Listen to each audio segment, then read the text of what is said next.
Community volunteer. Who is a volunteer? It is someone who does a job willingly without being paid.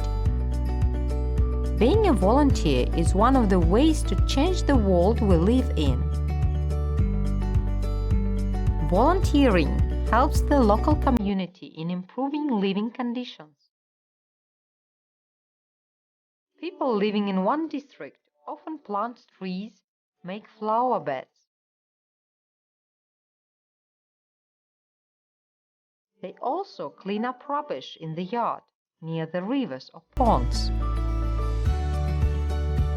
They make purchases in charity shops, which give all the money they make to people in need. Volunteers give their spare time to charity. They make charity concerts, entertain and cheer elderly people in retirement homes.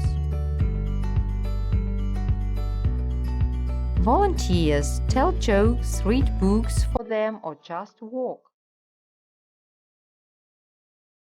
They get a lot back.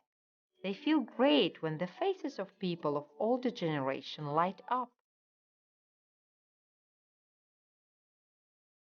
Volunteering makes a person feel worthy. Volunteering benefits the volunteers themselves. It helps in socializing. You can learn basic first aid and improve communication skills. Volunteering helps to feel responsible. Trying about happiness others, we find own happiness.